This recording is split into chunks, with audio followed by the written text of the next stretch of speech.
Things Podcast.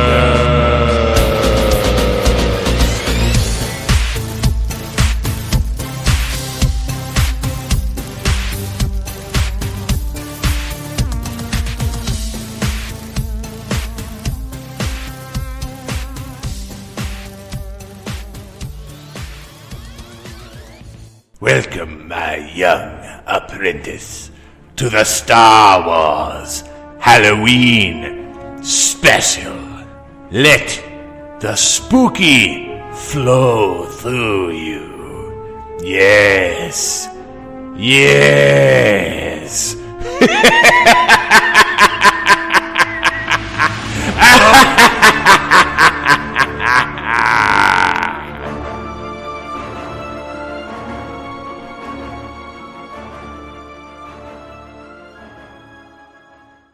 Hey, Phantomaniacs, welcome to the newest episode of the Needless Things Podcast, where we talk about toys, movies, music, and all manner of pop culture dorkery. I am your host, Sheev. Just kidding. It's Dave, your old pal, who's here to guide you through the Star Wars Halloween special. That's right. This worked out incredibly well, because I wanted to do something different this year for the spooky season. Obviously, we've got plenty of episodes lined up. We're going to be doing spooky Halloween-y stuff all month long, but it just so happens that today is Triple Force Friday, which is the sort of launch of a bunch of new merchandise for The Mandalorian, for Rise of Skywalker, and for something else. Oh, the game, whatever the new game is, with the ginger in the lead role. Boy, that's really putting it over, isn't it? It looks great. It looks super. I'm really interested in it. Yeah. Out of all those things, The Mandalorian is the one that I am the most stoked about, but it just so happens that the first episode in October is coinciding with Triple Force Friday, and it just so happens that I realized what a great idea it would be to talk about spooky stuff from Star Wars. So, we have our Star Wars crew on, our elite Star Wars experts that we're going to be talking to and sharing our personal thoughts and memories of what's scary from Star Wars. I think it's a great topic. It's one that I don't see touched on a whole heck of a lot, and we're going to have fun talking about it today. But before we get to that, I actually need to revisit an episode. If you remember, we had a needless investigation of a place called Corpsewood Manor. I don't believe it was last year. I think it was the year before. And we went out and we checked out a haunted site, and it was great, and you should go back and listen to that episode. And while I am sitting here, I'm going to look it up, because I really should have done my preparation beforehand, but I was much more concerned about getting all the Star Wars information together and down than I was about referencing this Corpsewood Manor episode. But it's episode 183. You can go to needlessthingspodcast.com. Or actually, you know what? I think it's from the old site. This would have been... just a minute. I'm finding it now. This would have been 2017, so I was right. It was 2 years ago. And you will need to go to oldneedlessthings.com, which is our archive site full of older episodes of the podcast, old toy reviews, movie reviews, commentary, all the dorkery you love from needlessthingspodcast.com. It's just the prior 10 years of content. So you can go browse that, find whatever you want. But in this instance, you want to find episode 183 and check out that visit to Corpsewood Manor. I'm really proud of that episode, and we had a lot of fun and a spooky time filming it. So what I'm going to do right now is revisit that episode with some commentary provided by a listener. This doesn't happen a whole lot. I'm very well aware that people find older episodes and they'll contact me and say, "Hey, this was really cool. Thanks for thanks for putting this up." And I'll say, "Please keep listening to the show. Tell your friends." How we do. But in this instance, this person had a very personal account of Corpsewood Manor, and I asked if I could share it, and they said, "Please do. Just don't identify me." So we received this message via the Needless Things Facebook page.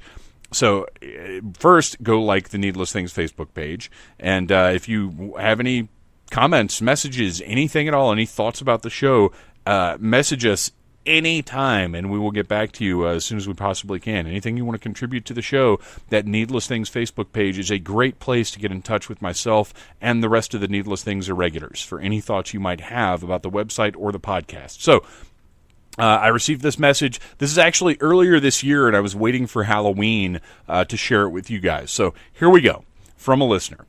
Hey, I just listened to the episode you did on Corpsewood and wanted to let you know it was awesome. Corpsewood is like a second home at this point to my friends and I. We don't go there to party or do anything dumb. We go there to chill and sometimes have wine and play Cards Against Humanity or shit like that. We even spent the night there a few months ago.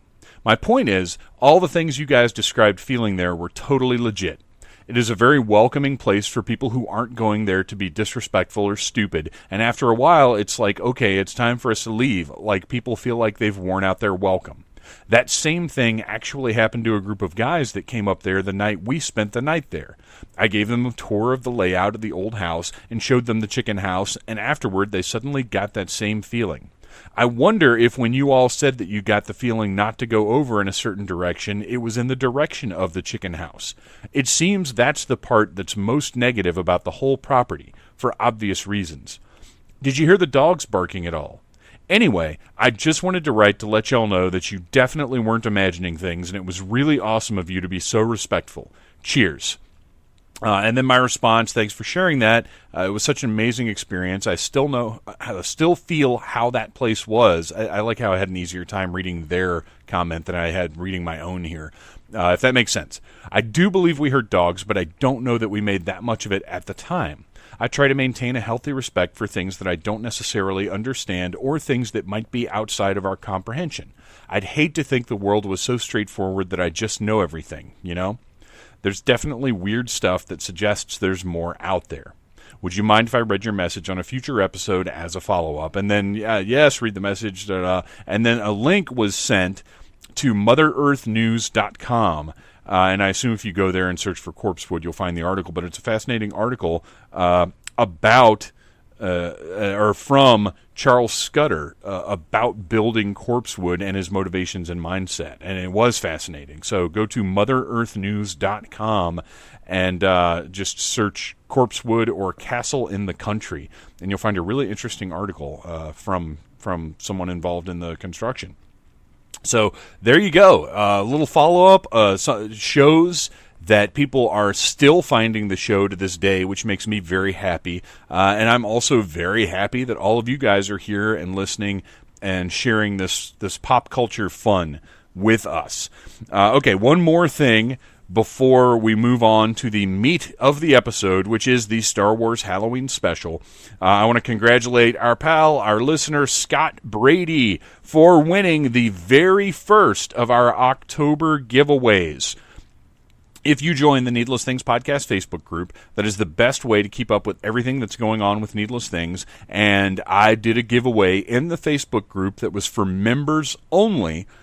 And Scott Brady is our winner, and he is going to get a Needless Things Halloween prize pack sent directly to him free of charge. I am going to be doing giveaways throughout the month of October on our Instagram, on our Facebook. So if you are following us, that is going to be the way to do it. I have decided I'm not a huge fan of announcing giveaways on the podcast because people don't always listen to these things on time. We don't always get the response in an easy way to manage. So what I'm going to be doing is on Instagram, in the Needless Things Podcast Facebook group, I'll be doing the giveaways there. So look for Needless Things Podcast on Instagram, and be sure and join the Facebook group and follow Needless Things on Facebook.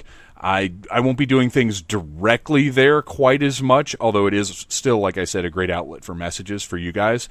But everything that's posted on Instagram is reposted there, so you can get a little heads up to head over to Instagram and check out whatever I'm doing.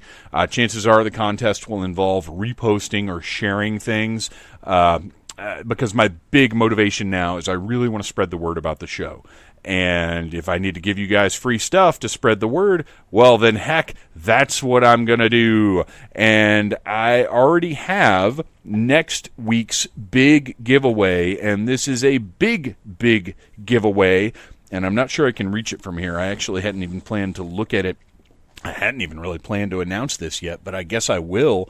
I have in my hands a custom action figure. Now, I don't buy a whole lot of custom action figures, but as you all know, I, over the past few years, have just fallen in love with the band Ghost. Now, you're probably aware that our Super 7, one of our favorite toy companies around here, is now releasing Ghost action figures. This is not that. This is a custom figure of Cardinal Copia, and it was created by a toy maker in Russia who is Kozrobot on Instagram. He is no longer making these Cardinal Copia action figures. 5 points of articulation, retro style, 4 inches tall, unholy tight pants, and 100% of sexy charisma. Cardi C is the next... And then on the back there's a little I am Papa, you are not, with...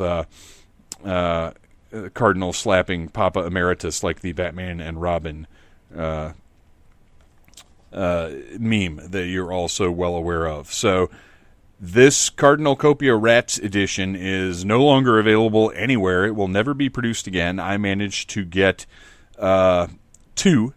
Obviously, I'm keeping 1, and the second one I am going to be giving away. This figure... honestly, the price can't even be estimated now because you can't get one if you want one. I'm going to be giving this figure away on the Needless Things Podcast Instagram account.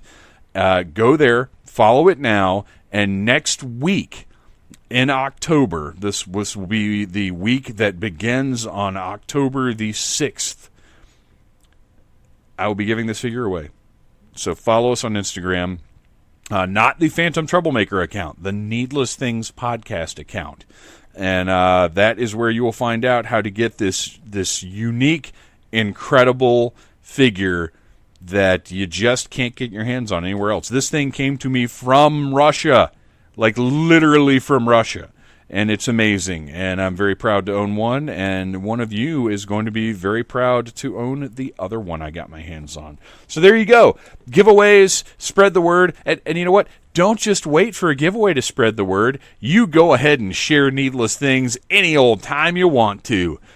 Any time is a good time for sharing Needless Things. All right, you guys, I think that's enough introduction for this week. I'm glad you're here. I hope everybody's having a spooky season so far, and this Star Wars Halloween special should help you get into the right kind of spooky mood.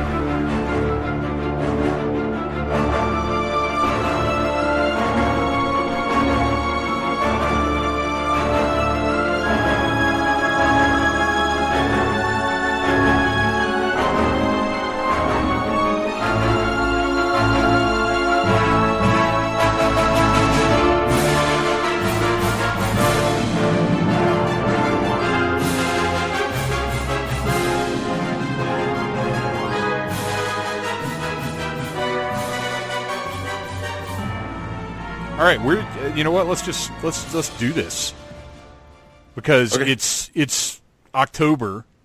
It's time for Halloween. It's time for spooky stuff, and because you guys are launching a new show soon, I thought it would be really cool to get you all together and to talk about how spooky Star Wars can be.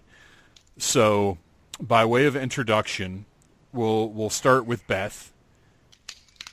Tell us about this show that you guys are putting together as part of the Needless Things family, and just go around and introduce yourselves and tell us why you're excited about this new show.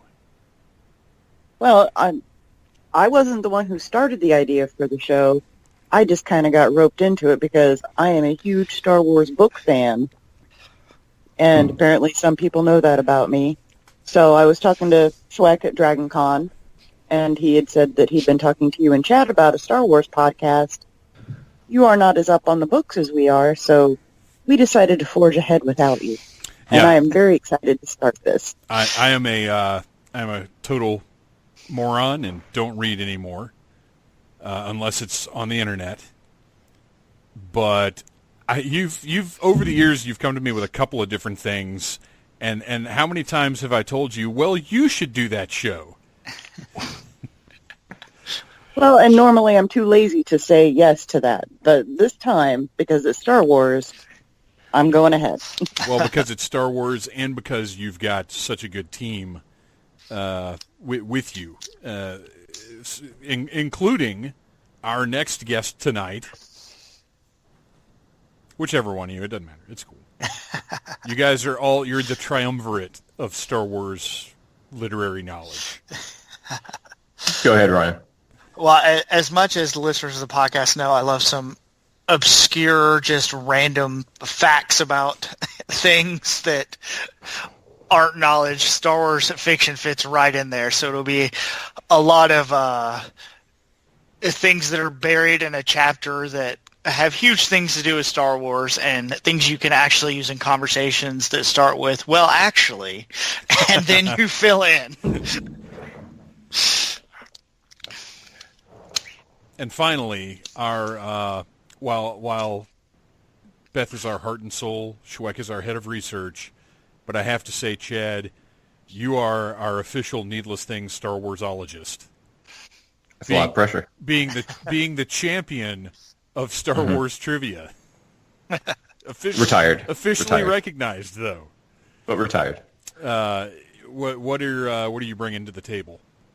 I'm looking forward to.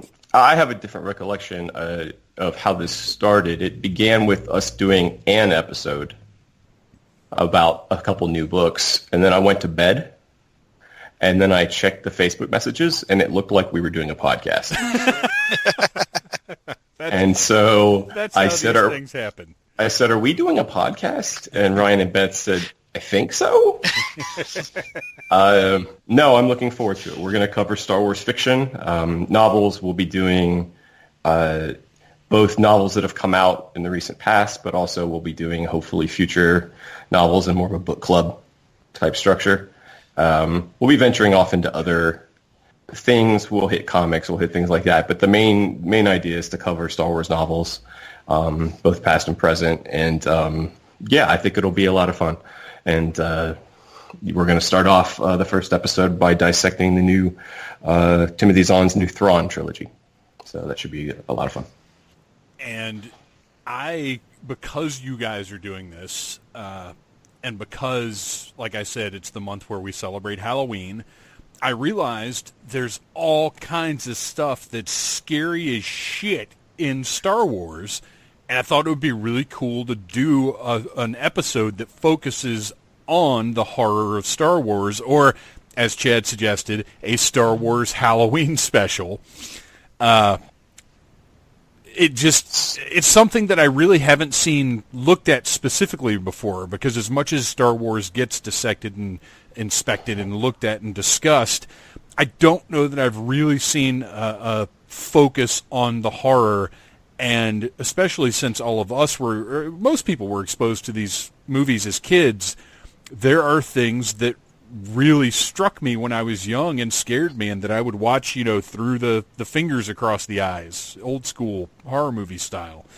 Now, when I made this decision that this would be the first episode of our Halloween episodes this year, I wasn't even thinking about the fact that it would be going up on Triple Force Friday.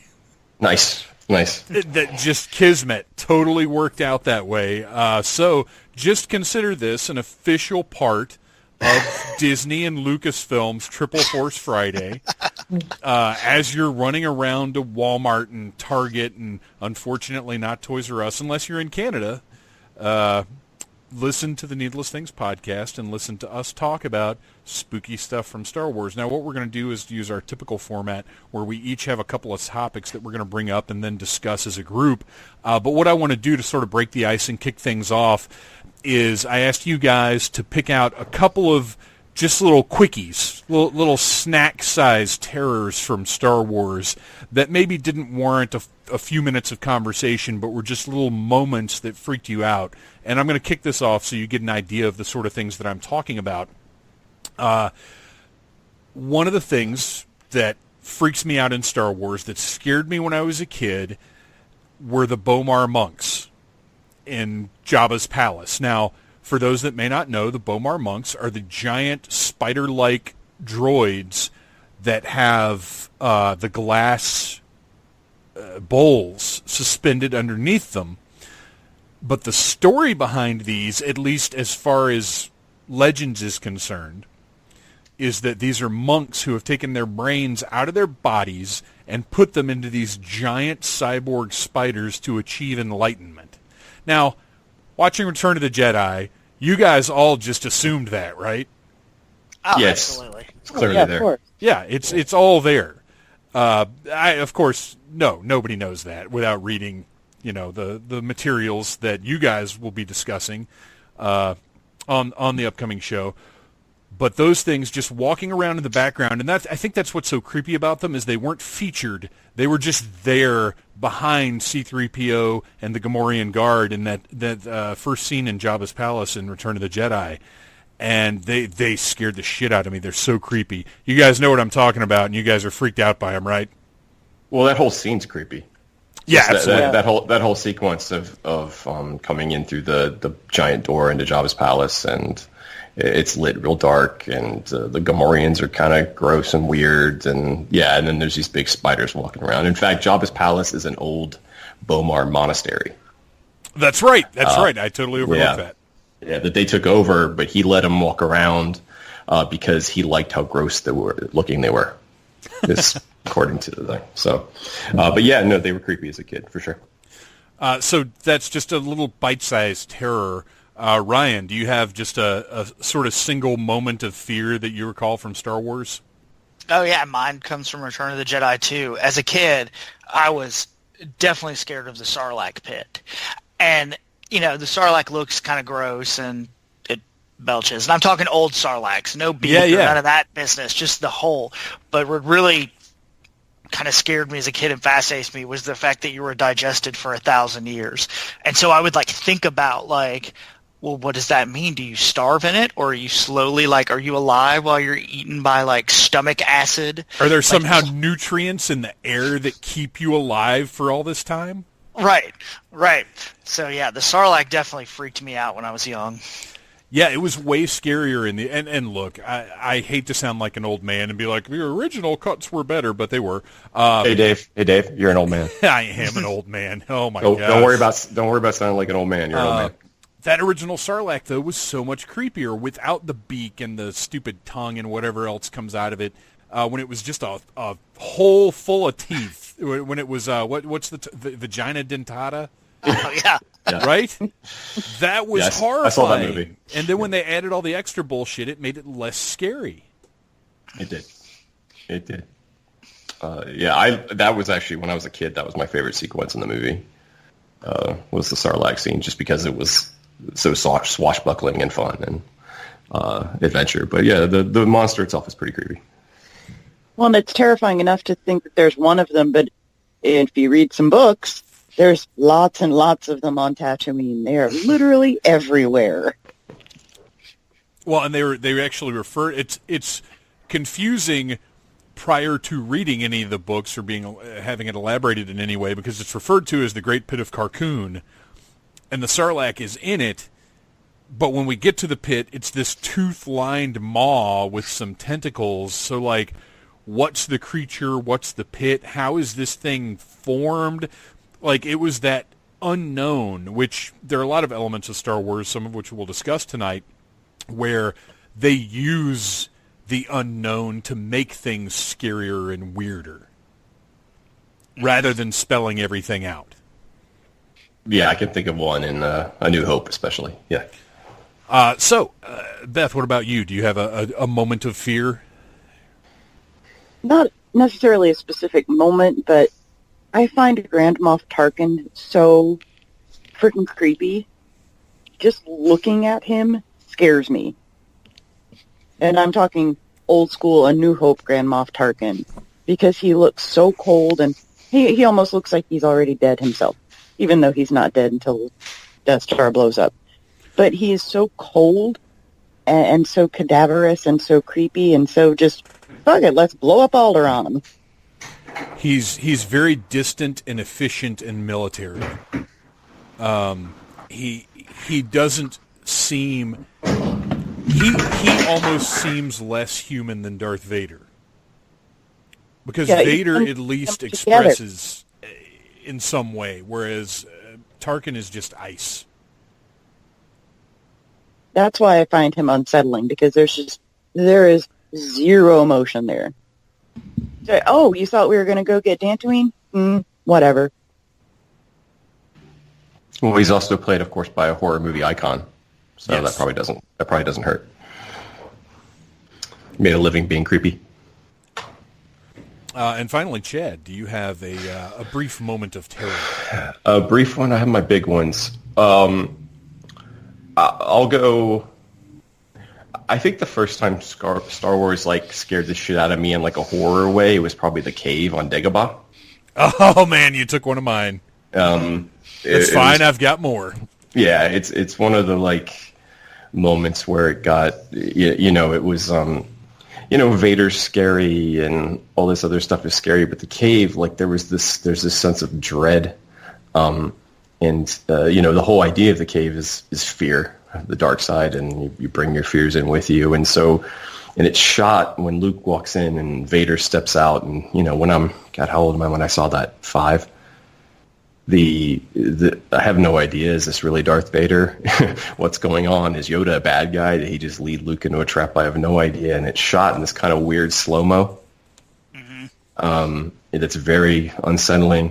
And then when you have Luke fight Darth Vader and chop off his head, which I'll get to later, and you see Luke's face underneath the mask. When I was 5, it scared me.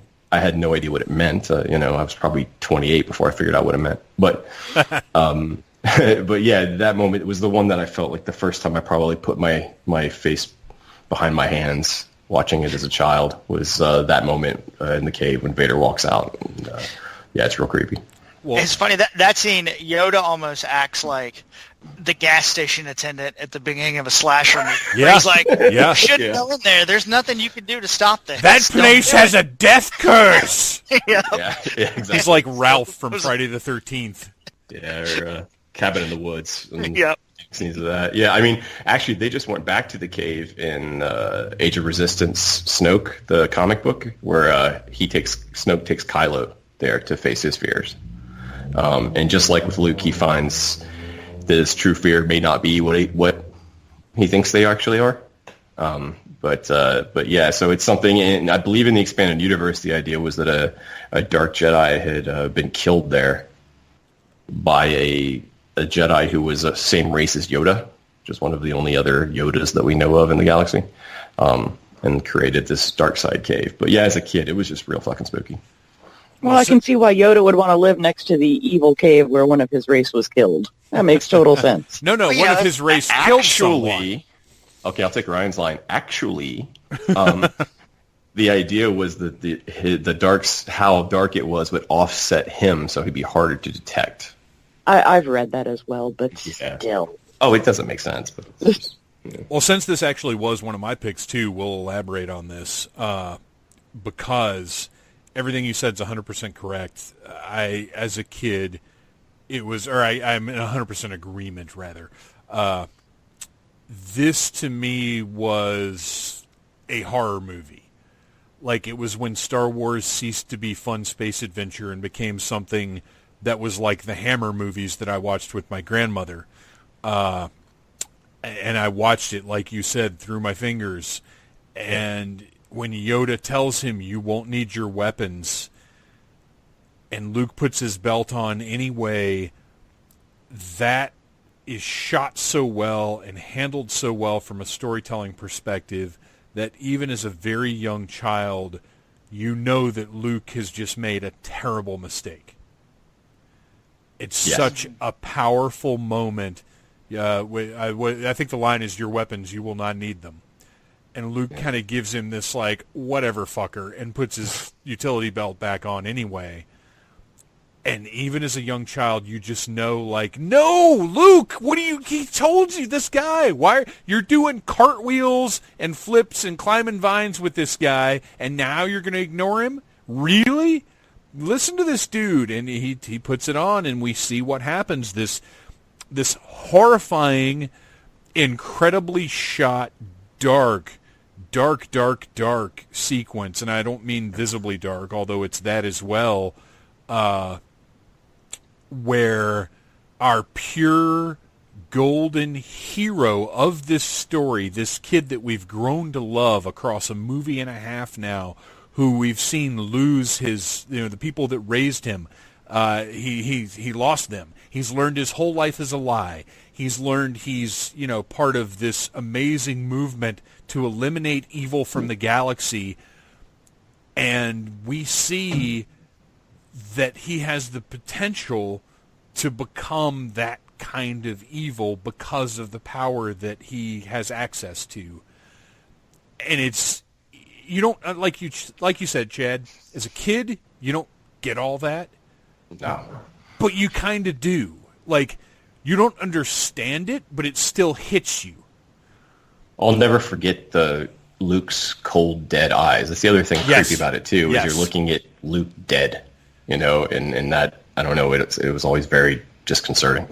Yeah, I mean, it's a terrifying, spooky, creepy scene that has had an impact on me my entire life. Yeah, absolutely. And I am not surprised at all that anybody else feels the same way. The movie almost becomes, at least from a kid's point of view, it becomes adult for a few minutes. Yes, and it gives Empire a different tenor. Yoda gets kind of scary during some of that movie too. Just the way he reacts, and then him saying "you will be." Oh, I got on my list. Yoda's creepy as fuck. Puppet Yoda is creepy as fuck, especially like Dagobah Yoda is real creepy. Yes. Yeah, CGI Yoda is mainly a source of levity. Yeah. Ryan or Beth, any more thoughts about the Dagobah cave? I think we talked about it, the slow motion, but it's filmed so different than anything that happened before, and just the mood of it, that it really stands out. And I think that's what sticks out about that scene. Yeah. And I don't have any specific, I'm sorry. No, go ahead. I was going to say, I don't have specific memories of when it was I saw Star Wars as a child, because I apparently was taken to see them all in the theater, even though two of them I assume I was too young to remember. So I just grew up with them all the time and don't remember, this was when I saw this and freaked me out. But I remember for a good long while I was super confused, was like, wait, did Luke kill himself? Is he Darth Vader the whole time? I don't understand what's happening. But Ryan is right. It is unlike anything. It's actually unlike any scene in all of the original trilogy. We wouldn't get visions kind of like that until the sequel trilogy, really. It very much, maybe a little bit in episode 3 with Anakin's kind of visions, but this idea of this kind of almost, I don't know, it's not something we see, I don't think, until, Rey's mirror trip in Last Jedi and things like that. It's a very unique thing in Star Wars. Yeah, it's a rare thing. It's the Force's mysticism as opposed to like physical manipulation of things, which is not often seen in the saga, although it is often seen in the expanded universe. Yeah, in the cartoons especially. Yeah. All right, well, Chad, now that you have officially brought us into the shit, we're going to consider that selection number 1 and move on to Ryan. What is your first main topic of Star Wars horror? My first one's a relatively new event, or I guess a new revelation from the last, I think it was about January of last year. And it started in the movies and was a little unsettling, and now it's worse. And that is, and maybe it needed a trigger warning, the force rape of Shmi Skywalker. And how it's totally like played off like not too big of a deal, when it is horrifying that she all of a sudden, was pregnant by the midichlorians. Nobody makes a big deal of this, that he's going to have a magic baby with no dad. But then we find out later through the Vader comic that Palpatine is the one that actually manipulated the midichlorians in her stomach to make Anakin. Like, that is some horrifying stuff. And the scene, the way it's drawn is, and I don't know if y'all have seen it, but it is creepy. Like, it's Palpatine's hands like around her belly influencing the midichlorians in her stomach to make Anakin. It's awful. Now, this is from the more recent Vader comic, not from Kieran Gillen's run, right? Correct. It's the last issue. It's issue 25 of Vader by Soul. Okay. They, show it basically of Palpatine manipulating it to make that happen. And so, I mean, that's some straight up body horror. It was in the expanded universe. It was Darth Plagueis that created Anakin. In James Lucino's Darth Plagueis novel, which we will in some way be covering on our podcast because it's a great book. But it was him, although Palpatine was there, that kind of created Anakin out of the midichlorians. But that was hinted at in Revenge of the Sith. It's hinted at in the opera scene. Yeah. It is really fucking creepy, though.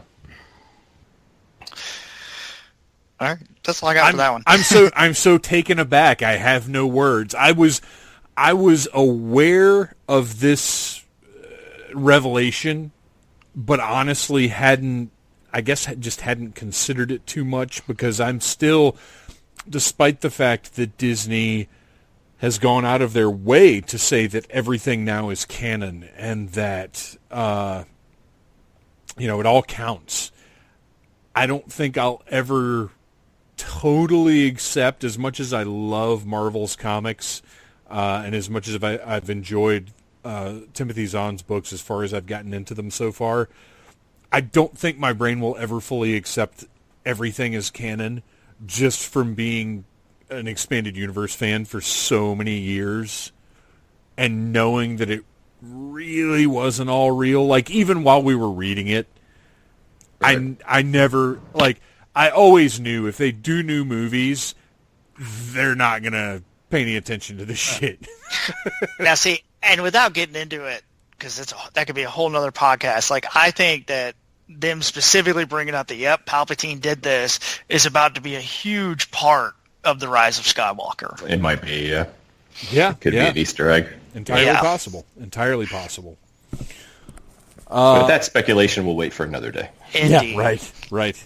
Yeah, another day that will come within the next 2 months, probably. Yeah. All right. Any more thoughts about Rapatine? I'm still digesting that. Who, by the way, whose first name is indeed Sheev, which sounds like a guy who would have a white van. Sheev. Yikes. Yeah. All right. Well, then we will move on. Lucas never met a fucked up name he didn't like. Somebody was, I can't remember exactly what it was. I was reading something online today about the Mandalorian, and somebody was kind of mocking. Oh, it was about the name of his ship, the Razor Spine or something.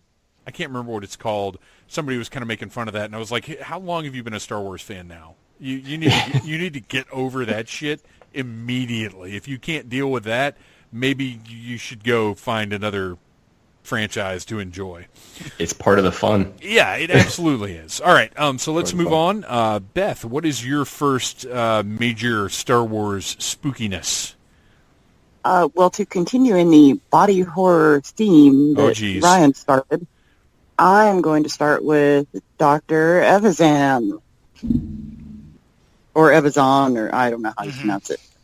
that guy, before he was starting bar fights with Luke and Obi-Wan, he was a plastic surgeon who actually just for fun and profit just started mutilating people.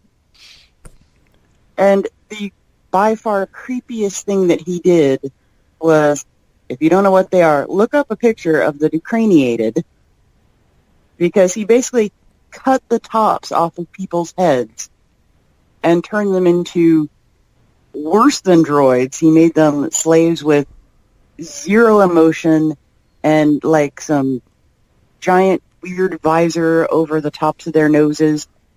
They are so terrifying. And just the fact that he was doing like weird experiments on people to begin with is creepy, but then goes in and starts chopping the tops of people's heads off to make them into some kind of like droid zombie slave is fucking terrifying. There is so much more to that guy than you will get from watching A New Hope. Well, there's something on a very base level that's horrifying about being dehumanized in that way. And actually one of my picks that I have is along those lines, where your agency and your persona are taken from you.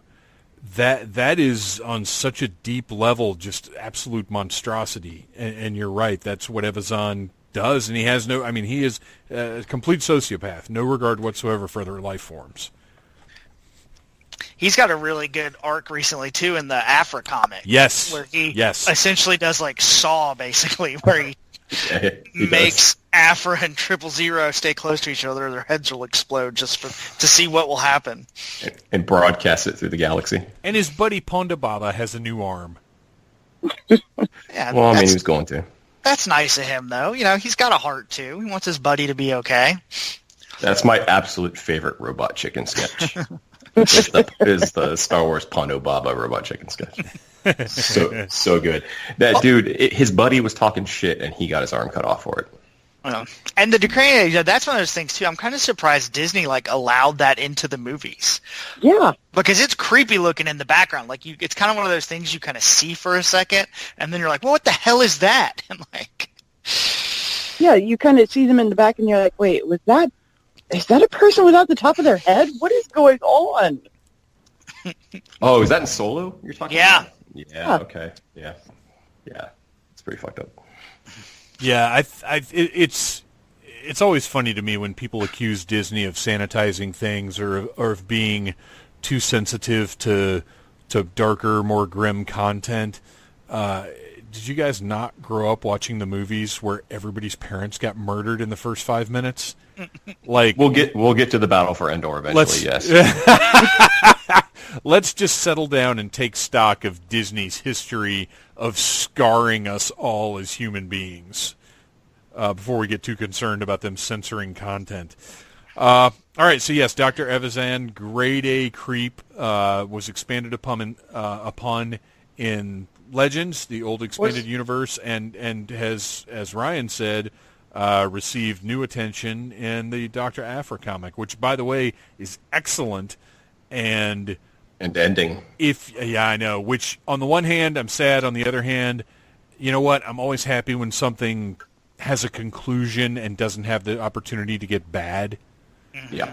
And that comic itself has had other kind of horror elements with the weird force ghost thing that possesses people. And... yeah, that paladin or whatever it was that was trying to eliminate evil. And if you see Kieran Gillen's name on a Star Wars comic, just buy it. That because is true. He carried his story from Vader to Dr. Afra to the actual Star Wars comic. And it's this incredible arc that he laid out and followed through on. It's amazing. I feel like at some point they'll do a Kieran Gillen Star Wars omnibus that just collects all of it. And for the listeners, if you see it, just buy it. I know it'll be $150, but just wait for Amazon to fuck up and mark it to $60 or something and get it. It's great. It's good stuff. All right, it's my turn, and I'm gonna. One of my picks, just real quick, was going to be the novel New Jedi Order Traitor by Matthew Stover. I knew you were going to do that one. We've talked about this. I know. It's one of the most dark and disturbing things I've ever read. It's about an alien, well, who isn't an alien in a galaxy far, far away. But there is a being named Vergier who tortures and brainwashes Han and Leia's oldest son, who eventually becomes a Sith Lord, who eventually imposes dictatorial control over the New Republic, and eventually is killed by his sister Jaina. It's horrifying and dark, and all of that doesn't happen in that novel. But, quite frankly, it would just be dull to sit here and talk about that. So instead, I'm going to talk about my Star Wars bobbleheads. But it's fascinating because, as we mentioned at the top of the show, we don't often see a focus on the horror elements of Star Wars, and we don't see a lot of crossover with horror and Star Wars, although I'm sure we'll get to some specific instances before the episode is over. But in 2010, Target, for Halloween, got these exclusive bobbleheads from Funko, because Funko makes fucking everything now, and they are zombified versions of Yoda, Darth Vader, and a Stormtrooper. And this came out a couple of years after, I'll go ahead and mention it because it's going to be one of my topics, the novel Death Troopers, which is not about the black-clad Stormtroopers that we saw in Rogue One, but was something else entirely. But these are spooky, kind of classic, retro, lowbrow art style interpretations of Vader, a Stormtrooper, and Yoda as zombies. They're really messed up looking. They're all stylized. This is not like a standard Yoda body with a creepy little head. The whole thing, the whole aesthetic is this almost rat-finky horror type thing going on. Each figure, you can hear a little, listen to that head bobble. Each figure has, they're all 100% new sculpts. They're not based on anything else at all. These are all artists designed and created with exaggerated proportions. They're all freaky looking. The Stormtrooper actually has like a little rib cage sculpted into his armor. He's got cracks and stuff all over the place. And to me, these are a very special, unique Star Wars item because as a collector of Star Wars memorabilia and of horror memorabilia, these are sort of the rare intersection of my interests. And I grabbed all three of them at the time they came out, and they kind of came and went and haven't really been talked about a whole lot since. Do you guys remember these things at all? Oh, yeah. Yoda looks like a little crackhead. Yeah, he's got these like bloodshot eyes with deep like dark green recesses around them. Vader actually has like these weird teeth inside the grill of his mask, and his eyes are all misshapen. They're just these great little art pieces, and normally I hate bobbleheads. To me, bobbleheads are not toys. They're junk that you get from like a baseball game. But when they're this focused and this specific towards a couple of my interests, I had to get them. I absolutely had to. So I love these things. The only bobblehead I've ever owned I got from a baseball game. See? Exactly. That's what I'm talking about. And it was of a player that hit a home run against my team that night. So I went home and I slathered it with peanut butter and I gave it to my husky. Fuck you, Manny Ramirez. Cheating bastard. But I absolutely love these things. They're some of the only bobbleheads that I have on display in my collection, and they're actually right in front of Jabba's sail barge in a place of honor because they're such a specific, delightful set of items that I've never seen anything else like this from Star Wars, not officially licensed anyway. So I love these things, and that's my first piece of Star Wars horror. Okay. Does anybody else have a tidbit to throw in there before we move on to round 2, I guess, or chapter 2? I've never seen them, so I don't know. Oh, I haven't seen. I will. Well, first of all, can we agree that sand is the scariest thing in the Star Wars universe? Absolutely. The scariest All right. thing. You know what? Okay. I'm glad you brought that up because I'd like to address that. Mm-hmm. That line is the recipient of so much mockery. But who likes sand? Sand does get everywhere. Sand is terrible. You are not inaccurate, but it is not the best way to pick up a woman. Well, that's true also. The joke is that it's in context of what's supposed to be a romantic scene. And yet Hayden Christensen is better at picking up women than I ever was. Yeah, that has nothing to do with how you talk.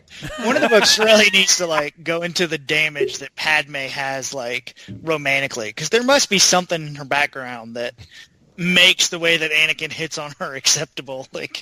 She's got some terrible boyfriend in the past that has led her to this place. Well, we'll get to that when we review Queen's Shadow by E.K. Johnson. Oh, jeez. All right, so let's move on to Chapter 2 of the Star Wars Halloween special. Ryan, why don't you kick us off? So my second one isn't horror as much as how it plays out, but what it should have been the setup for, I think. And that's how the Clone Wars kind of started and played out. And again, something that is not talked about a lot. It was definitely explored in Rebels and Clone Wars, where they kind of went through, the clones each have individual personalities and breaking free and all that. But the idea that they show up, there's an army of clones that are designed to grow up and die, that are designed to kill, and also have an embedded kill switch in them. That's the start of a horror movie. And they don't acknowledge it. They're just yep, all right, we got a clone army now. Let's keep going. And never once stopping to think, this could go really badly, which, of course, it does. That's a good point. They really do kind of gloss it. Well, it's looked at in some of Karen Travis's novels, and Clone Wars looked at it a little bit. But as far as the motion pictures are concerned, they really do gloss over the horror of the idea of these clones. George ain't got time for that. They're people still, but they're so completely disposable to everyone in the movies.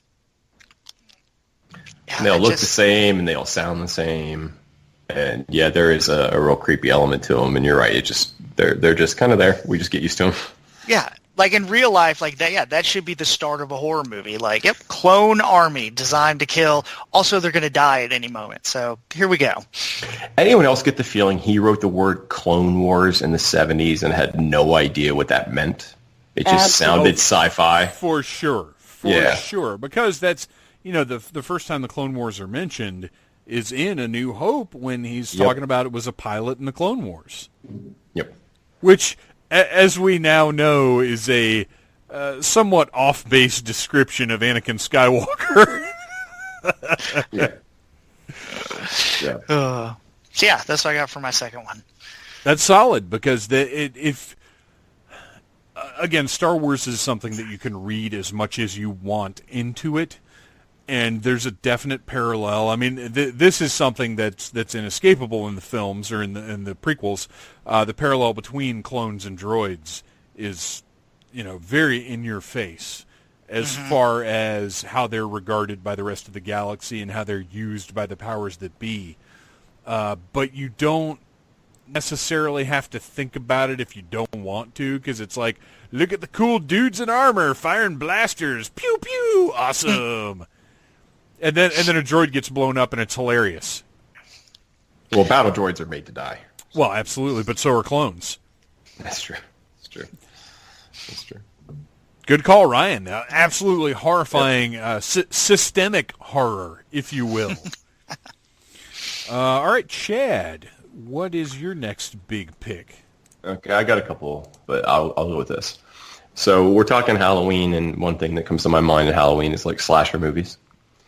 And slasher movies isn't what you'd normally associate with Star Wars until you realize that Lucas chose for his family space opera a signature weapon that would go on to dismember more people than the French Revolution.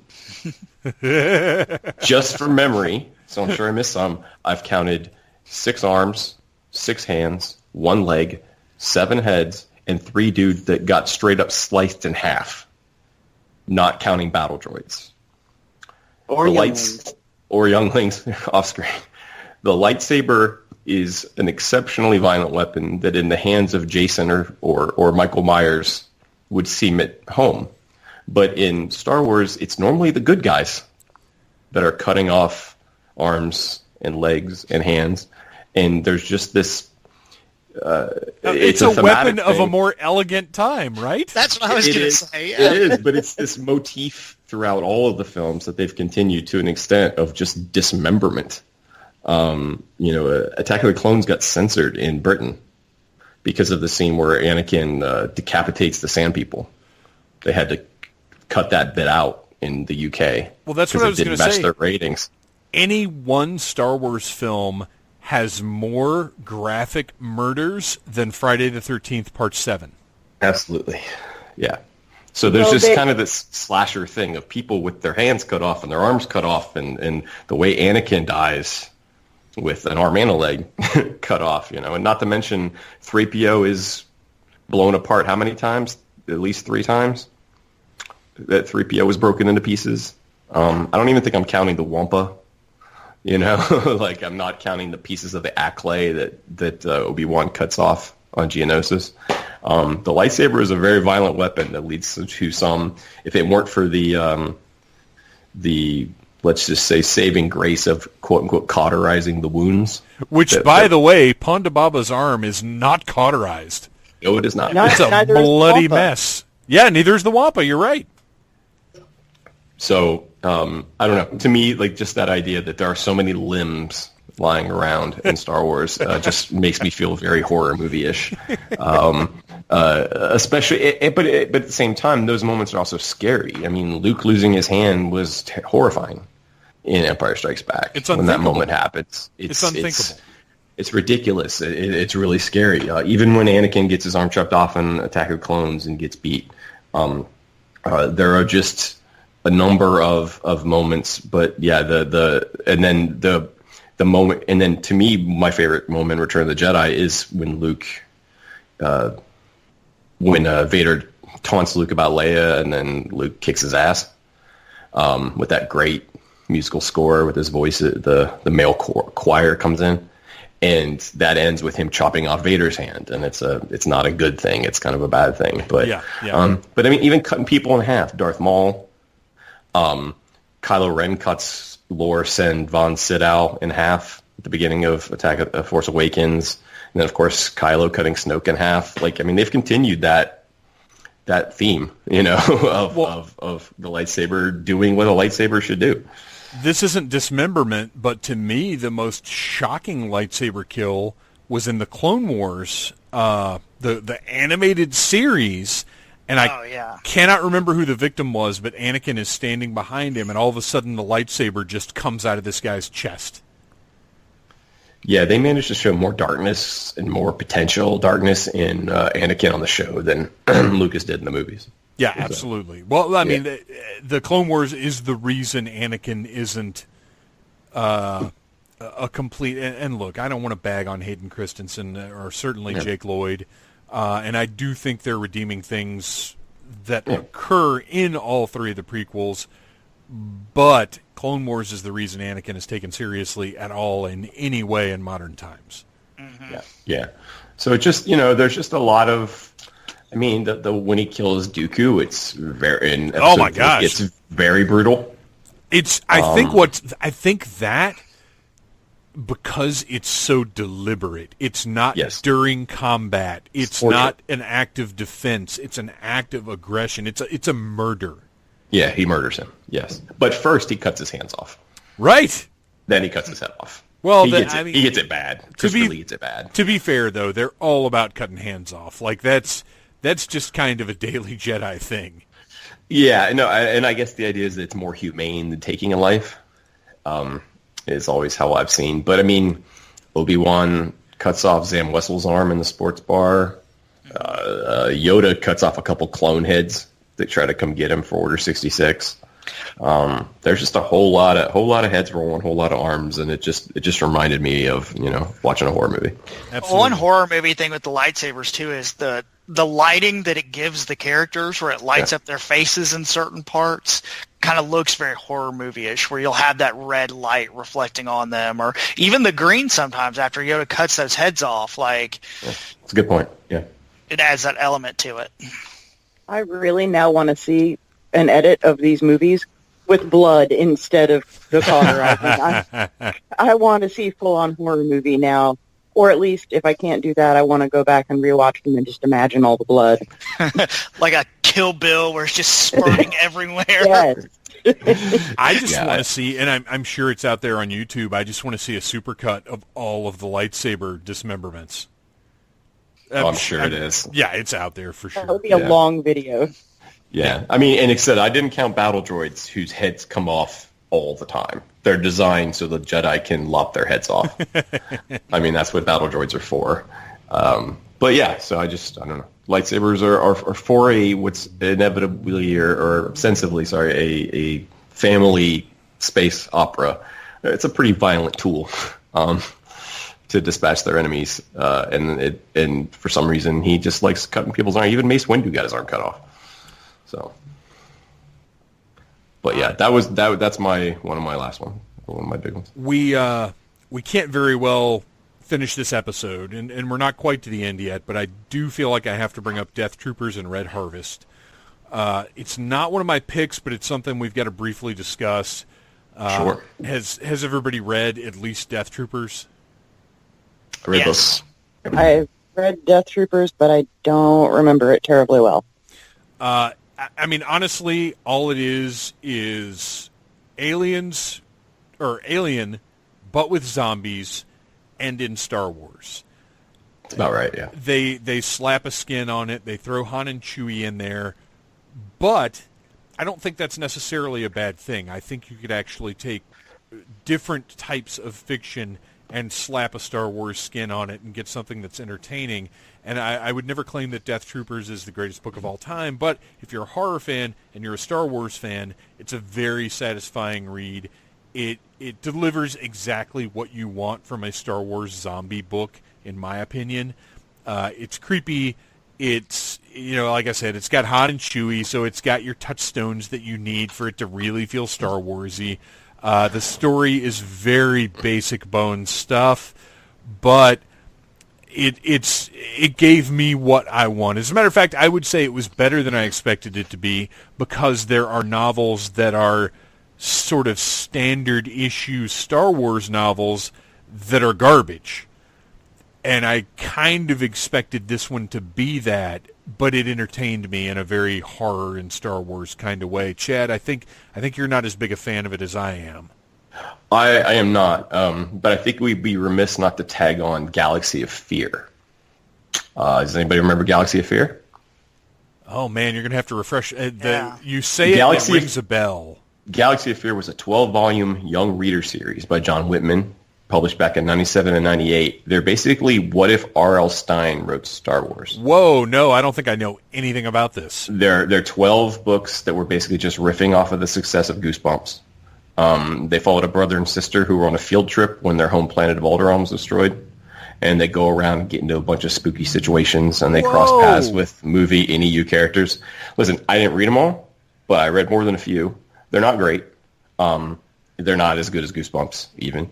But, back then I would read anything Star Wars, and by back then I mean like my late teens. Sure. But this was the first thing that popped in my mind. And again, they're not great, but there's some cool stuff in there. There's a zombie story with Dr. Evazan.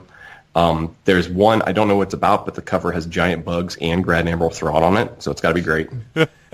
And then the one that I think Dave would especially like is called Brain Spiders, which is about an insane Bomar monk who is murdering people at Jabba's palace.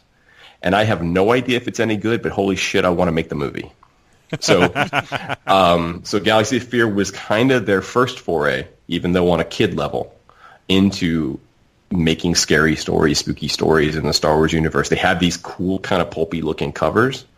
And yeah, again, they're young reader, like 7, 8-year-old, 10-year-old books, whatever a Goosebump reader is, I don't know. And yeah, and they were their first push into quote unquote horror stories, or supernatural stories at least. They were very Goosebumpsy. That's awesome. I'm gonna track those down. I think I enjoyed Death Troopers, but I think Red Harvest I didn't, and it kind of tempered my whole opinion of the whole thing. I'm with you on that. I did not care for Red Harvest, and it's weird because... Other than the title, I like the title. Right. The title's fantastic, and the premise sounded so good, and the book ended up being so boring. Yeah. That Ryan, is always a risk. Yeah. Ryan, did you read both of them? I did, but it's been a while since I've read them. And yeah, I remember thinking the same thing. I think I like Death Troopers, but Red Harvest, I'm not even sure I finished Red Harvest.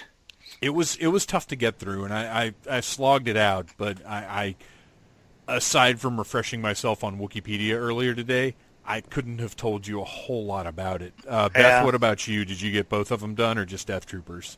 I think just Death Troopers. Red Harvest sounds familiar, but I don't think I read it. It's the prequel that tells the story of how the virus was created, that creates the zombies in Death Troopers. See, I don't think I like Death Troopers enough to have read a prequel about it. Don't worry about it. And what's interesting is there are two different types of zombies thus far that have been introduced in Star Wars in any form, and that's the viral zombies that are in Death Troopers and Red Harvest, and then the brain worms from Clone Wars. That's on my list. Okay. Well, then I'll leave that alone. No. It was just a bullet point on my list. I had another zombie bullet point, which was Night Sister zombies. Yes.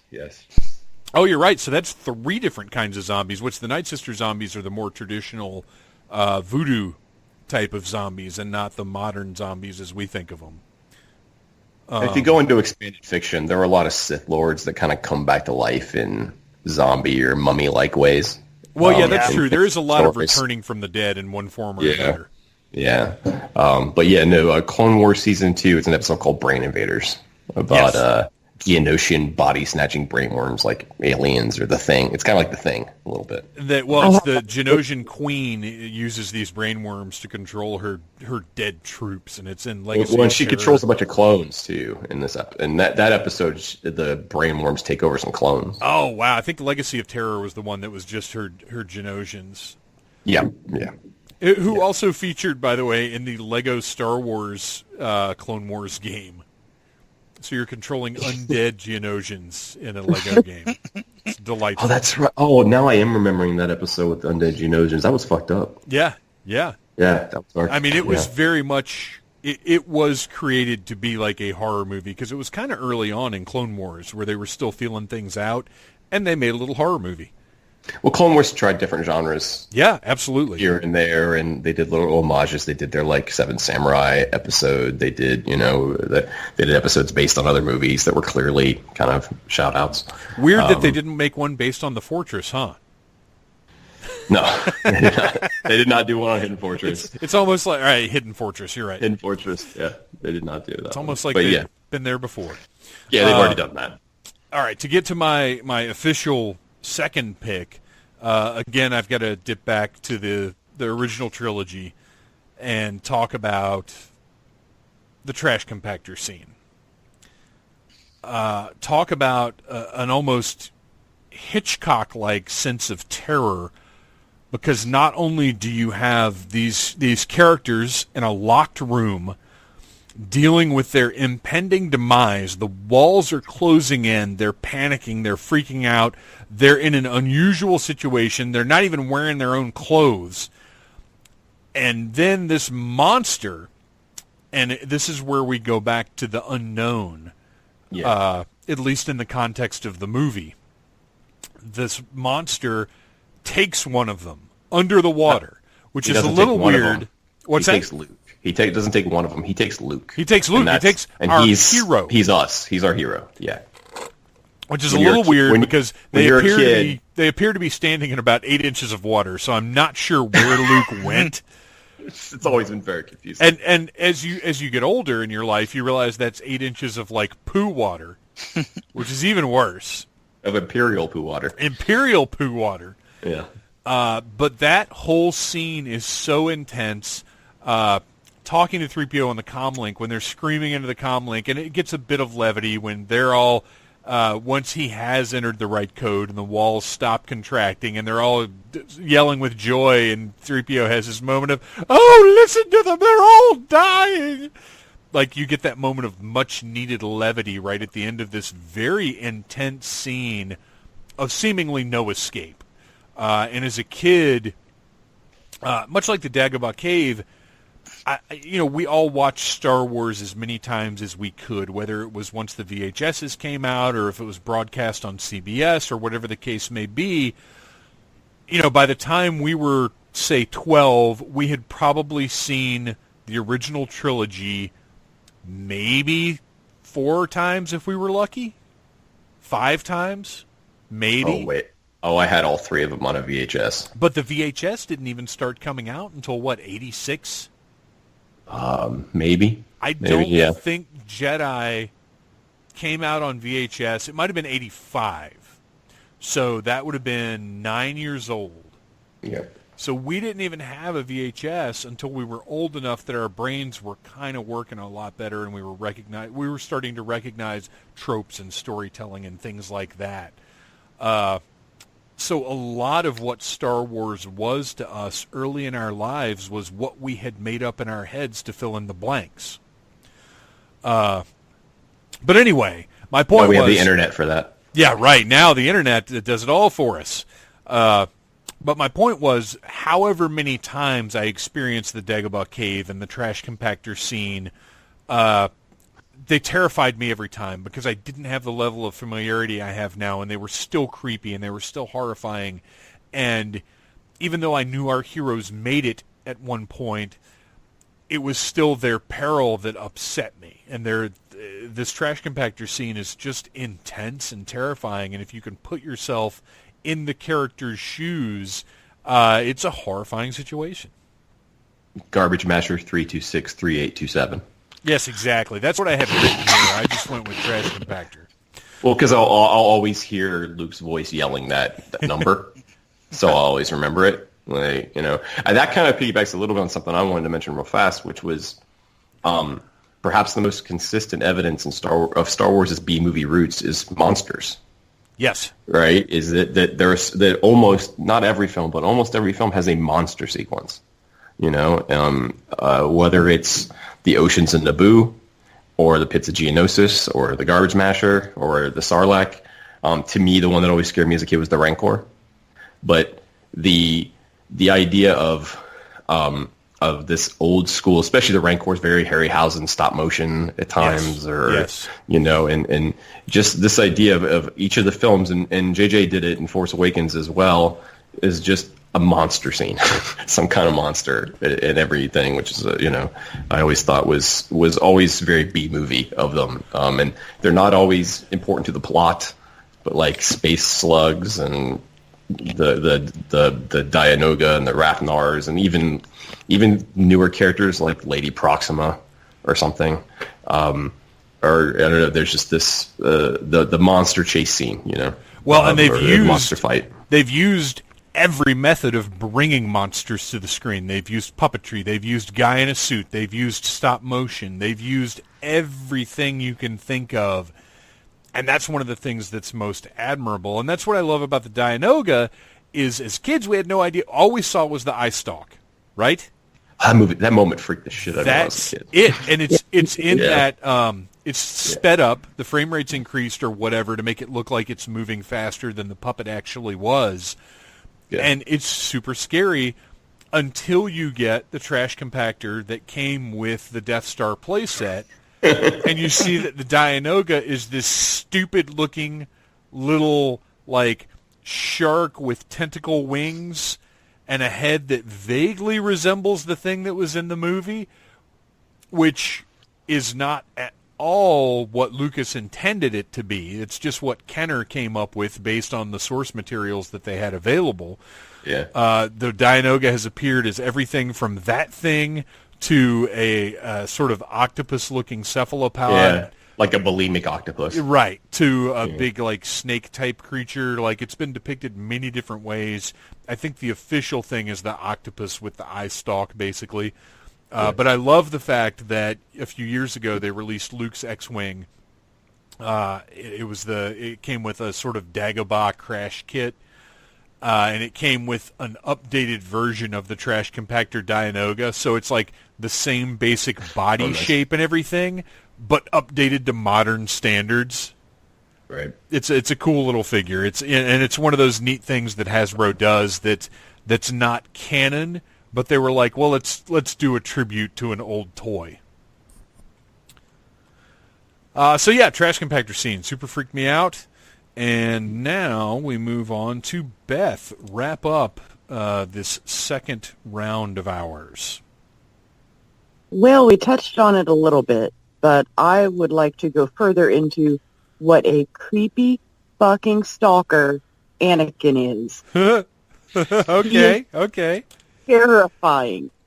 He knew a girl for a couple weeks when he was 9 years old, then proceeds to think about her every single day for the next 10 years. And then when he finally sees her again, he says, the dumbest, stalkiest thing ever. You're exactly how I remember you in my dreams. Who says that to a girl? Except a creepy stalker. He was supposed to be trained to be a damn Jedi. He's sitting around thinking about some girl that he knew for 2-3 weeks tops. I would like to point out, if the first girl you met was Natalie Portman, you'd probably think about her a lot, too. Yeah, not if she acted like that, not fair. if she was acting like she was in the movies. Maybe. That's fair. Well, and she says, like, please don't look at me like that. And he just kind of, like, glares at her like, it's horrible. It would not fly today. No. And he's so busy obsessing about her, he forgets all about, remember how I was going to go back and free the slaves and get my mom out of slavery? I think I'm going to try to force this girl to love me instead. Well, if we remember, the entire Empire falls because he has a dream that she dies. Or the entire Republic falls, right? Because he has a dream that she's going to die. That I think at this point we've pretty much verified was placed in his head by Sheev. Yeah, so the entire last hour of Revenge of the Sith is because of his obsession with her. And he's so obsessed with her that he force chokes the woman that he is so desperately in love with just because, you brought Obi-Wan to this planet, you bitch, I'm going to force choke you. She totally should have fucked Obi-Wan. I'm not going to lie. If I thought I was going on a date with my special girl and she shows up with Ewan McGregor in tow, I'm probably going to force choke a bitch too. That's true. What chance do you have? Right, yeah. Right. What's the point then? Yeah, no, you're 100% right. Anakin is a creepy weirdo. There is no context in which the romance depicted in Attack of the Clones works at all. No. To me, it's the biggest failing of the prequels, is because it just the romance needed to work, and it just doesn't. It doesn't come across as love. It doesn't come across as romance. It doesn't come across as real. And it's just, And, I will go so far as to say, if the chemistry had been there, if the storytelling had been there, we would have a much fonder general memory of the prequels than we do. If that facet of it had been executed well, I think we would forgive a lot of the garbage parts of it a lot more than we do. Because we'd have the central story that we need. I think it actually has, over time. I remember when Attack of the Clones came out, it was generally regarded as being better. At least it wasn't Phantom Menace, was kind of some of the tone that you got from people. But I think over time, specifically because of that storyline and Sand and all their scenes together, I actually think Attack of the Clones is now, I think, more widely considered the worst Star Wars movie. Yeah, I think it's the worst of the prequels for sure. And that's and I didn't feel that way. I didn't feel that way coming out of it. No, I didn't either. Yeah, I didn't either.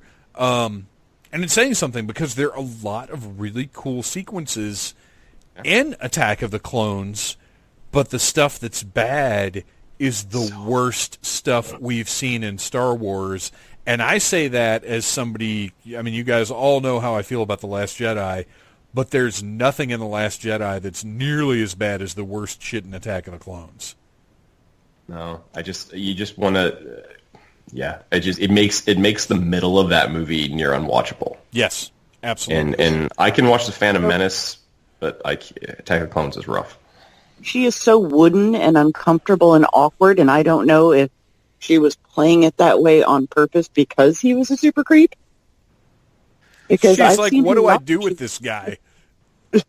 I think some wires got crossed as far as what she was doing and what, I mean, she's a very good actor. She's a better actor, obviously, than she is in the movie. Everybody is. But I think some wires got crossed. I think she was playing it differently than Lucas thought. And then John Williams puts on this big, soaring love theme.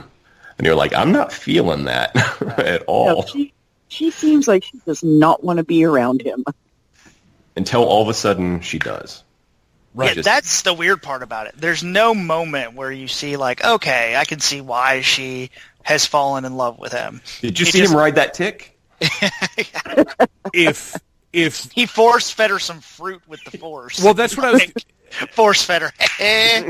What I mean, how much of a leap would it be at this point if something was introduced into canon that Anakin was compelling her to love him using the Force? I could totally believe that. I mean, to be fair, she marries him after he confesses to killing like a whole bunch of Tusken Raiders. Right. He kills all those Tusken Raiders. She's like, that's cool. He was really sad at the time. He was really, he did regret it at the moment. That's true. Kind of. No, I mean, he was really sad about his mom. Oh, yes. Okay. He felt bad about it. Not about the baby Tuskens he killed.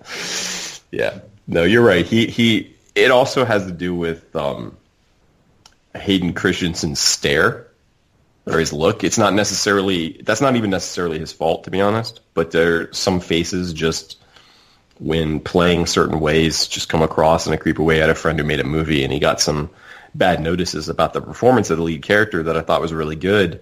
But he has this look in his eyes that makes it where everything he says just comes across creepy, even if it's nice or romantic or sweet or meant to be completely gentle.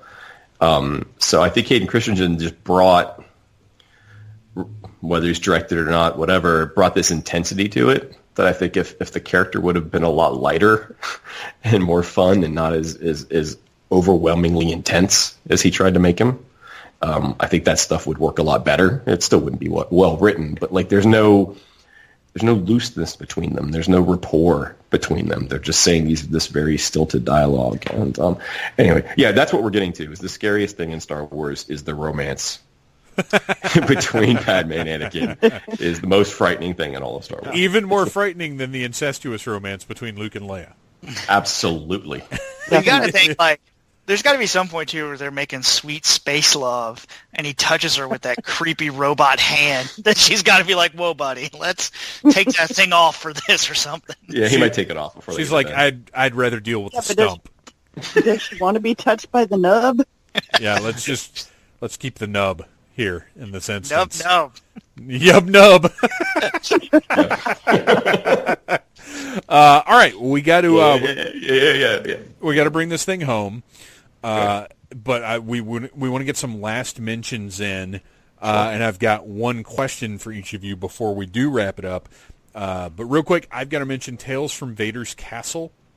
Mm-hmm. It's a miniseries that was published last year. It's part of the Star Wars Adventures that IDW Publishing releases. It's an all-ages line, but when I say all ages, I don't mean kids' comics. I just mean it's appropriate for anyone. And Tales from Vader's Castle is an anthology series. It's each issue. It's almost like Creepshow, but in Star Wars. And there are even some very common horror tropes used. The Ewok issue is particularly fantastic. It's basically the Wicker Man, but with Ewoks. The Wicket Man. The Wicket Man. Yes. I really like the Dooku vampire issue. Is excellent. Where basically so with the giant Minot kind of creature that's a vampire, energy vampire.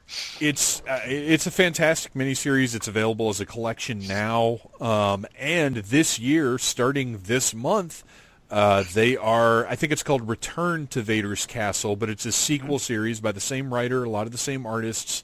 Nice. And I highly recommend it. Go grab it. Go to your local comic book shop and put it on your pull list and get it. It's either 5. I think it's 5 issues. Yes. Yeah, because it's weekly throughout October. But it's absolutely fantastic. It's fun Halloween reading, fun Star Wars reading. Highly recommend it.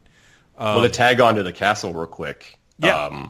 On the Vader's Castle, I played Vader Immortal, the episodic VR game for the Oculus, the virtual reality game, where and a majority of the first episode takes place in and under Vader's castle in virtual reality. Very cool.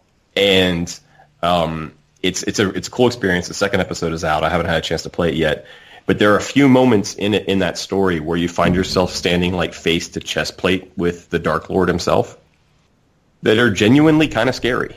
Like being in a 360 VR environment and having a door open and Darth Vader walk right up to you, even though it's video game graphics and you know you're in a game, was actually pretty scary the first time. It was kind of creepy. But you get to kind of run. I've heard that the VR experience is very immersive, can be very very disorienting and realistic. I mean, you can actually see YouTube videos of people with the VR headsets on, and like their buddy walks up to them, and all of a sudden they start beating the shit out of their buddy. Oh yeah, absolutely. I can't recommend that VR Resident Evil enough. It's so much fun and scary as hell.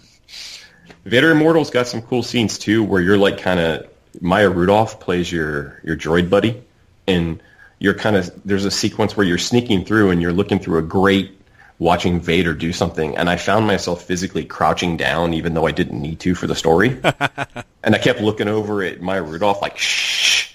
and it's very immersive and yeah, so but there's a sequence where your freighter gets taken by Imperials and you get pulled out of hyperspace by an interdictor cruiser, and they guide you down to the surface on Mustafar, and you come through the clouds in Mustafar, and the whole planet's laid out in front of you, and you land inside Vader's castle.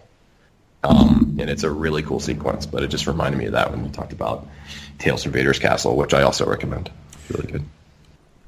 Well, we are going to do a real quick speed round with any final little bits and pieces that you guys might have. I'm going to throw out 3B6RA7, which is the droid in the sandcrawler with the insectoid face who scared the shit out of me when I was a kid. Okay. Anybody else? Quick one? The first... Go ahead, Beth. Oh, sorry. No, go ahead. The Sith rule of 2 that Darth Bane instated, because both master and apprentice are going to be living under constant fear of which one's going to betray me first. That's no way to live. That's terrifying. I mentioned it earlier, but the first 15 minutes of the Ewoks in the Battle for Endor, where the nice family, the Tawani family from the first film, listen to the Needless Things commentary, or don't, are all massacred in the first act of it, and it's horrifying and very scarring. And I don't know why they thought that was okay for kids. Mm-hmm. Ryan? Brian? Just my last one, and it's one that's pointed out 1,000 times, but those Ewoks were going to eat him. You know, I know it's pointed out a lot, and I'm pretty sure they ate some of those stormtroopers too. Oh, absolutely. That's what I was thinking. I was like, wait, did they just eat the stormtroopers and then take their helmets? Yeah, even as a kid, that was my thought, that's how they had those helmets, was they ate what was inside them. But that does not make them cannibals. No, it doesn't. Eating other Ewoks would make them cannibals, Yes. which they probably do that too. Warring tribes, probably. Yeah. Real quick, I would on my list, Tusken Raiders, kind of scary as a kid. Yeah. The Cantina, kind of scary as a kid. And last one, Darth Vader, just in general. I mean, I know it's kind of obvious, but Vader's a scary character. And seeing him on screen for the first time, I think as being the symbol of all evil, at least in the original movies, I think he's a legitimately frightening villain. Well, seeing him for the first time, and I would go so far as to say seeing him in full action at the end of Rogue One. Yeah, that scene is very, at the least, it's intimidating. At the same time, rewarding, but it is scary. You see, oh shit! You know, if you haven't read the comics and you haven't seen all the stuff he does in the in-canon Marvel comics now, just that scene, you really get to see him in action and why he's such a terrifying, powerful figure. All right, we got to wrap it up. But before we do, I'm going to go around. Halloween, we've talked about spooky stuff. We've talked about horror. We've talked about scary things. But one of the most important facets of Halloween is costumes. So I'm going to go around, and I want each of us to share if you could have any costume from Star Wars for yourself, what would it be? I will start with Ryan. Oh, that's a hard one. I don't know. I think if any costume just to have, and now I'm looking at my toys trying to figure out. Let's just go with Dengar. Nice. Why not? Dengar. Or maybe Zuckus. One of the bounty hunters, definitely. I like it. Beth, what about you? I'm torn between Aura Singh and Asajj Ventress, because they are both badass. I just don't want to have to shave my head for either one. Yeah, I was getting ready to say you're dealing with the bald cap or you're shaving your head. Yeah, if I don't do masks for Halloween, so otherwise I would go with Bounty Hunter Leia, but yeah, I would do a bald cap and do either Asajj Ventress or Aura Singh. Chad, what about you? When I was a kid, I went as TIE Fighter or X-Wing Luke Skywalker in one of those plastic jumpsuits that if I got too close to a fire, I would have been immolated immediately. Yeah, I had one of those. I've got pictures still of me. Yeah, I'd like to say Ahsoka Tano, but I don't have the legs for it. So I'm gonna go a little. I tend to be a little lazy at Halloween, so I would be Orson Krennic. Oh, nice! Yeah. I like it. I'm just getting a nice white Imperial outfit, and you get a most cape. importantly, the cape. Yes. Yeah, most importantly, the cape. And what about you? Once upon a time, I would have said Boba Fett. Yeah, one of my favorite movie costumes, suits of armor, whatever you want to call it, of all time. But the only reason we know his name. Right, exactly. He looks cool. But I made myself a Mandalorian suit of armor a few years ago, and I know how miserable it is to wear. So And the problem is, you would make one, and somehow one of those Mandalorian group jerks would show up and tell you why it's not correct. That's exactly what happened. You'd be like trick-or-treating, and you open the door to be one of them, and they'd be like, yes. That is not accurate. All those chest plates are a little small, actually. Well, actually, yeah, I would definitely get that. So rather than torture myself with a screen-accurate Boba Fett costume, I'm going to keep it simple and go with Han Solo's Bespin. I hate to say outfit, but it is an outfit. It's totally an outfit. But the long sleeve jacket, the brown pants with the yellow Corellian blood stripe, which I don't know how a yellow blood stripe happens, but whatever. It's a big galaxy. People are different. I always loved that look when I was a kid. I actually preferred that to the Han Solo vest look. Even once I found out that the vest and the pants were not black as the action figure depicted. Yeah. I love that look. I love that jacket. It's just very, very cool. Those high boots. It's one of my favorite looks from Star Wars. As simple as it is, it's very specific to Han and has been aped, over the years by many other characters. So, yeah, I would go with that. Screen accurate, Bespin Solo. That's cool. So to sign us off, what you guys have to do is, Chad, if you want to take point on this, tell us the name of the new podcast that you're launching, and a general ballpark when you expect it to be available. So Ryan, Beth, and I are launching a Star Wars fiction podcast called Execute Chapter 66.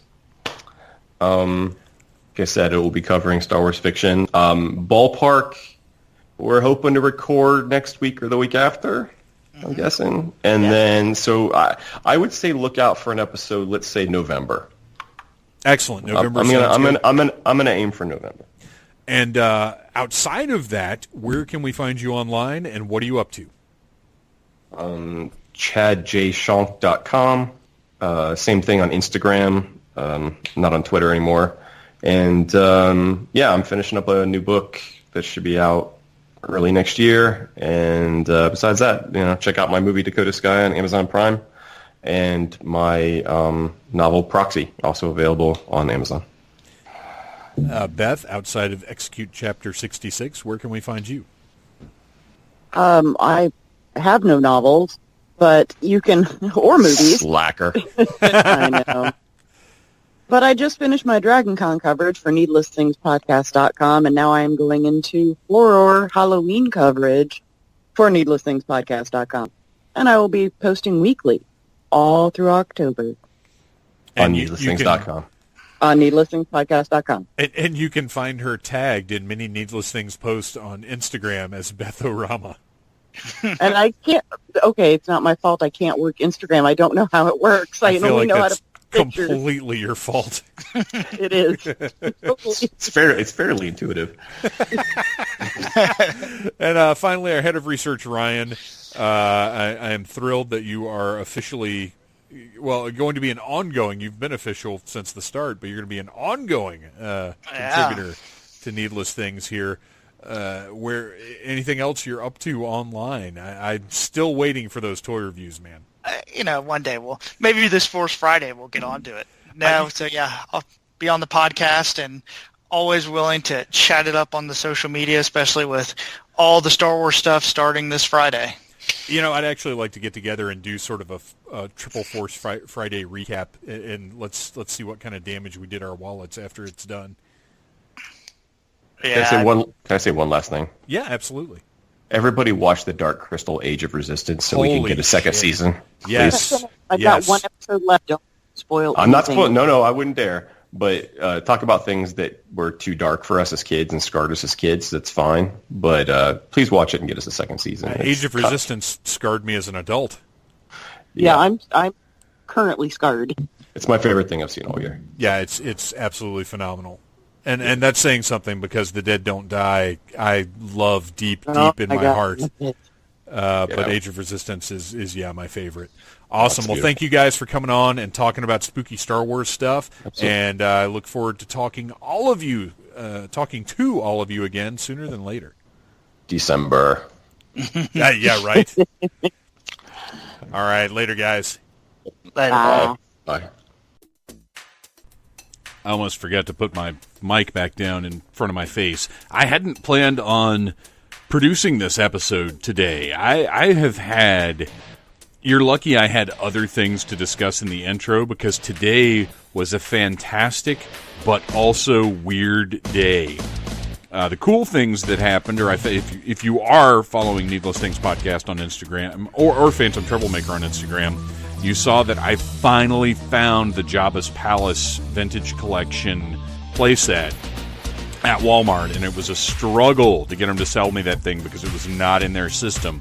There's a little Star Wars Force Friday for you. And then the other thing that happened today is I went to GameStop, and they had the carbonized sister, I can't remember whatever it is from the new game, but it's carried over from Rebels, I think.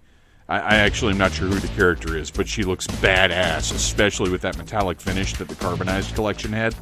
But they were out at GameStop, and I went up to the counter and I was like, hey, these are probably street dated for Friday, but if not, and you're willing to sell it to me, I'll buy it. But it's probably street dated for Friday. And she was like, oh my gosh, I don't know why these are even out. I'm so sorry. Yeah, I can't sell it, but I'd be happy to hold one for you. And I said, you are the best. And she said, no, you're the best for not being a dick about this. She didn't actually say that, but I could see it in her eyes. So I will be going today for you guys and picking up my carbonized seventh sister, second, I don't know, Inquisitor figure, whatever it is. I haven't watched the trailers, you guys. I don't know. It just is a cool looking figure, and that's how I make most of my toy buying decisions. Look at that. That thing looks cool. So there you go. There's a little behind the scenes. I love you guys.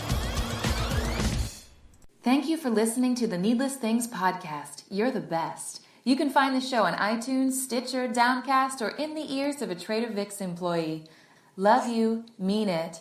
Uh-huh.